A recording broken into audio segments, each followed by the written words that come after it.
एक बार फिर आप सभी का स्वागत है। और आज हम लोग पढ़ेंगे फ्रांस द्वारा उपनिवेश स्थापना के उद्देश्य, अर्थात हिंद चीन में फ्रांसीसियों ने किस उद्देश्य को ध्यान में रख करके उपनिवेश स्थापित किया। तो आइए इनको हम देखते हैं। इनमें सबसे पहला रीज़न था व्यापारिक प्रतिस्पर्धा करना। फ्रांस द्वारा हिंद चीन में उपनिवेश स्थापित करने का पहला उद्देश्य था डच और ब्रिटिश कंपनियों से व्यापारिक प्रतिस्पर्धा करना।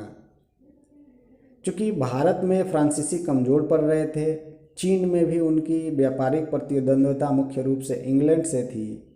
ऐसे में उनको सुरक्षात्मक रूप से एक ऐसी जगह की तलाश थी जहां खड़े होकर के वे दोनों तरफ अर्थात भारत और चीन की कठिन परिस्थितियों को संभाल सके। ऐसे में उन्हें हिंद चीन उचित स्थान लगा, जिसकी वजह से उन्होंने हिंद चीन में अपने उपनिवेश स्थापित किए। दूसरा रीज़न था कच्चे माल की आपूर्ति और बाजार की उपलब्धता।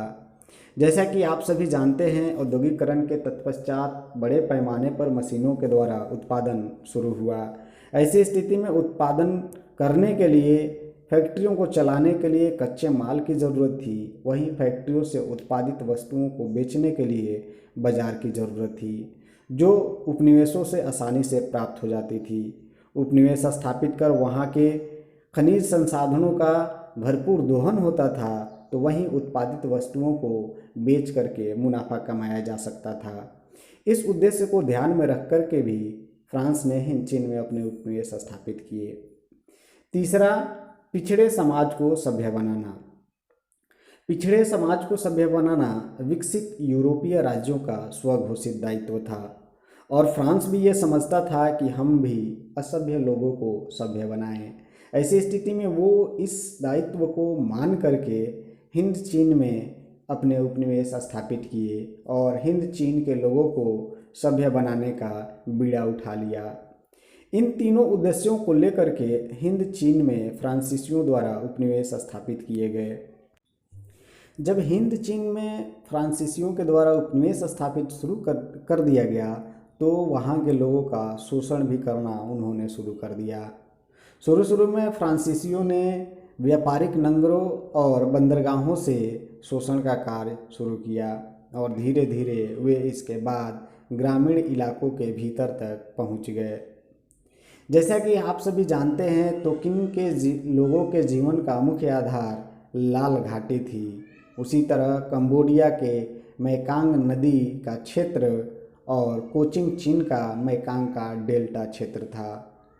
चीन से जो सटे राज्य थे उसमें खनिज, कोयला, टीन, जस्ता, टंगस्टन, क्रोमियम आदि मिलते थे। ऐसी स्थिति में हिंद चीन के लोगों की जो संसाधन थे उन पर फ्रांसीसियों का अधिकार हो गया, और उन्होंने फ्रांसीसियों ने यहाँ के लोगों का शोषण करना शुरू कर दिया।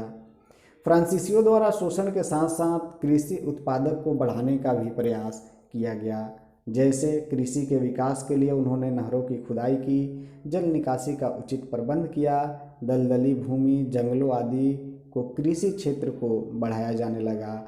और उनके इस प्रयास का ही फल था कि 1931 तक वियतनाम विश्व का तीसरा सबसे बड़ा चावल निर्यातक देश बन गया।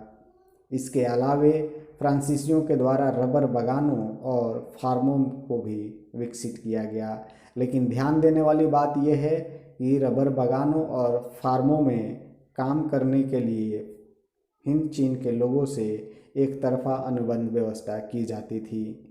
इस तरह की अनुबंध व्यवस्था में हम कह सकते हैं कि एक तरह की बंधुआ मजदूरी थी, जहां मजदूरों को कोई अधिकार नहीं था, जबकि मालिक को असीमित अधिकार थे। ये एक रीज़न था महत्वपूर्ण, जिसकी वजह से हिंद चीन के लोगों में राष्ट्रीयता की भावना जगी।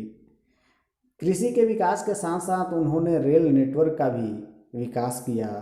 बहुत से रेल और सड़क का जाल उन्होंने हिंद चीन में बिछाया, लेकिन इन सड़क के जाल बिछाने में हिंद चीन के लोगों का बहुत ही शोषण किया गया। कई लोगों को बेघर कर दिया गया।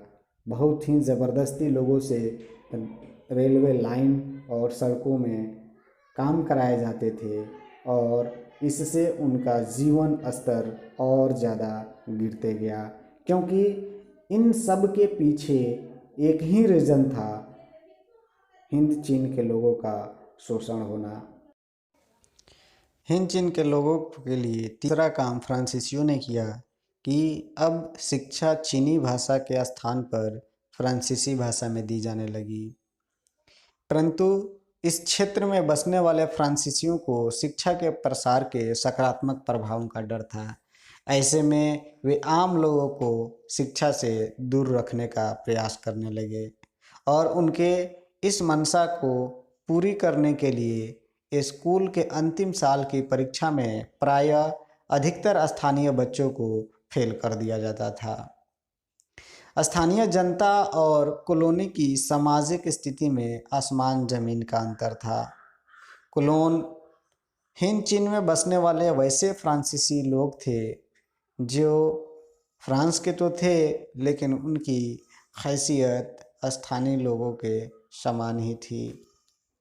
ऐसे स्थिति में कॉलोन के द्वारा भी फ्रांसीसियों के इस बर्ताव का, जो भेदभावपूर्ण था, विरोध किया गया। शिक्षा में इस तरह की रणनीति को लेकर के हिंद चीन के छात्र और छात्राओं के द्वारा कई राजनीतिक पार्टियां बनानी शुरू की गई, जिसके परिणाम स्वरूप 1920 के दशक आते आते कई छात्र छात्राएं राजनीतिक पार्टियां बनाने लगे।